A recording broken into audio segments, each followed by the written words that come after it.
By the way, Members and guests, we have a very special presentation today. I don't know if you've ever heard Chris Jones speak before, but to me, there have been a lot of comments about politicians and government and all that, but he's an extremely honest fellow. He is the Escambia County Property Appraiser. He's a native of this county, so he knows this. He knows the area. He's a graduate of Tate High School, PSC, actually it's PJC, and Florida State. Woo! But we can forgive him the last. No doubt. He's involved in numerous community organizations, and if you picked up this, you'll see what he's very active in the community. He knows his stuff. He's a licensed realtor. He's a past president and a bunch of other positions of the Property Appraisers Association of Florida. He's a state certified general real estate appraiser. So he knows property values, and in my opinion, he sticks up for property owners. So let's listen to what he has to say, because this is a time when property taxes could go through the roof. And Chris is going to tell us exactly how that could happen or how it will not happen. So please join me in welcoming Chris Jones.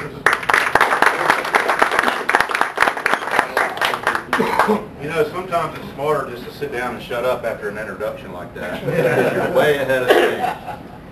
No pressure at all. No. I've got to put something on these aging eyes to be able to see, so bear with me a minute.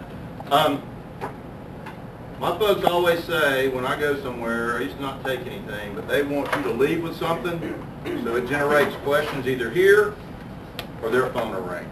So if I could, let you pass those out, and you don't have to look at them now if you want to. I'm going to tell you a little bit about what's going on, what we see in the real estate market, a little bit about the oil spill, a little bit about your trim notice, which is your pre-tax bill, if you will. It's going to come out probably next week. And then open up the questions and answers, because at my time, I want it to be your time to ask me anything you want. Begin with, where have we been? I mean, I've been in the appraisal business 30 years. I have never witnessed a real estate market as hot as the one we were in prior to Ivan, leading up to the peak of the market, which was probably 06, and the radical decline in that same market. And the pundits will tell you, and by the way, that's what I want to be one day. I hear this thing called a pundit. I don't know what a pundit is, but they make a lot of money. I want to be a pundit. You hear a lot of reasons why it went up and why it went down and everything in between. I'm going to give you my 2 cents, and it's worth what you guys paid for it. I got a cup of coffee today.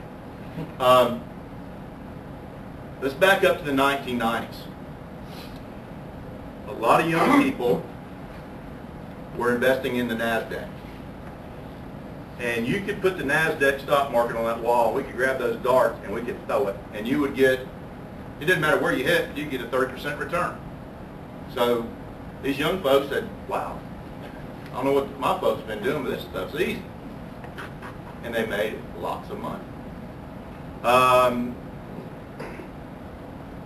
NASDAQ disintegrated. We had to crash. Now what do they do with all this well-made money? Well, condo market started heating up. So people said, you know what? One of their buddies jumped in and says, I bought a contract on a $500,000 condo for $5,000. Flipped the contract, made 50. That's better than a 30% return. We got to do this. So they all trailed into the condo market. Problem is, not a lot of real buyers. It's a house of cards. Remember when we were kids, you had musical chairs. There's 5 people, 4 chairs, and you run around the table. Music stops, everybody grabs a seat. There's one guy left. That's who's left now. There was no market. Evaporated. It's gone. If you're a real buyer, you bought it for a second home, you're probably okay. But let's face it, peak of the market, 07 excuse me, 06, some of these units, and I'm just going to use Portofino as an example because I've just looked at data from that just real recently. Portofino was probably going up at a rate of 5% a month, their values. At the peak, their 2-bedroom units were about $850,000. They pre-sold for like $289,000. All right.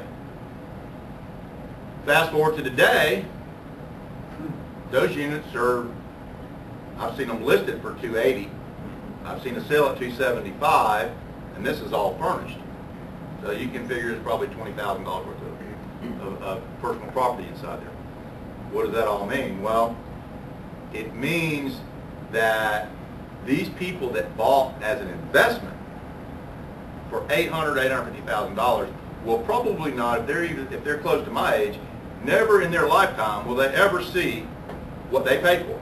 I don't believe in my mind that it will ever come back to $850,000 in my lifetime.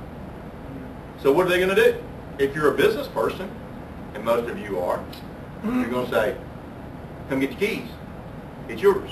Because I'm not going to keep getting a haircut at the tune of, $8,000 a month on something that I'm feeding that's going down in value. Or if it levels out, I will never see. So why do you feed that? And people are making business decisions just like that. So today, where we're at. Real estate has single-family homes. We'll be able to know a little more when this clears out first of next year, because we had this first-time home buyer tax credit that kind of shouldered up the real estate single-family market for a while. Prices leveled off. I think the bleeding has slowed. Condominiums are still overbuilt and struggling because of influence of water, insurance, and jumbo loans are tough to get. A lot of bottom feeders, cash buyers. The bright spot in the market may be apartment complexes, which, if you think about it, it's kind of like you go to Edward Jones and he's going to tell you invest broad across the market, because when this goes down, that might go up. Single families, people, cheap money, fast and loose money, cheap interest rates, people qualified, everybody has to have a home, and these people really shouldn't have had buying power. We've had more foreclosures and less pendants, which is the precursor to foreclosures, than we've had in my 30 years of business. So what's happening now is the real buyers are starting to surface. People that stayed on the sideline with this first-time home buyer credit, and now what you're going to see is the people that really want a home, and it can't be a better time to buy. I mean, you can't build a home as cheap as you can buy it. You can't. That's why builders are on the sideline. That's why our jobs, the economy's hurting so bad, because the building industry feeds so many peripheral type businesses. So until that is absorbed, that inventory that we have out there, I think we're still going to have a slow growth. I'm encouraged to see what happens next year. I digress a little bit. I was going to tell you what apartment complexes. People can't have a home, or they have foreclosed on, where they got to go. They got to go rent something. The gentleman's in the back's talking about he wants to manage your homes. Probably a good idea, because you can't sell it, might as well rent it. It might be a good time. I would concur with that. Apartment complexes, people where they started building more, and they were able to shoulder up their rent some, and so apartment complexes were a bright spot. Escambia County, our taxable value from the peak of the market is down about 35%. They were collecting over $135 million in ad valorem tax in the county. It's going to be this year around $95 million. So it's dropped, and there, when you talk about government, I know you hear a lot of things about Cadillac budgets for government agencies. And the catchphrase is, we ought to run business like a government. Well, I'm here to tell you, you can't run government like a business. Thank you. You cannot do that. If government was a business, you'd close the doors, throw the keys, turn the lights off, and go home. It is not set up like a business. It's providing too many peripheral services to citizens. My budget has gone down 35% over the last 3 budget cycles. We lost about 20% of our staff. We still have actually more work than we had in previous years. Our job is harder because there's not a lot of sales data, and we have about 6 new constitutional amendments that we're dealing with. So we're struggling to still provide the same level of service to you guys that we have, that you've been accustomed to. So we're attempting to do that. You're going to get a trim notice in next week, midweek probably. That trim notice is your ticket to call me and say, Chris, you've absolutely lost your mind. My house is not worth that. Or I applied for an exemption and it isn't showing on there. Now I will caution you, I just finished a Q&A with the News Journal. I don't know when it'll print, but the trim notice this year will look unlike any you've seen over past years. Not my doing, State Farm. They, of course, it piled work on us. Instead of 3 columns, now there's 5. It's all been revamped.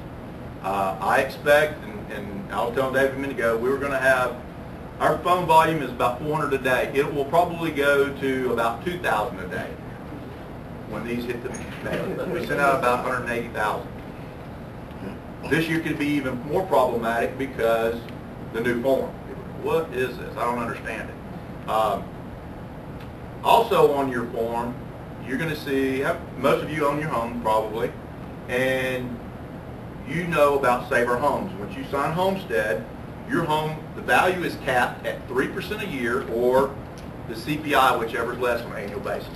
So you'll see a market value and an assessed value. Think of it as market is a uncapped value and your assessed value is your cap value. And they're usually different if you live in your home. You cap this artificial value, that's what you're paying taxes on. The market value is what the property appraiser controls. The cap value is really driven by the Constitution now. It's 3% or CPI, whichever is less. What's going to happen, and it has the last 4 years, market value is going to drop in your home.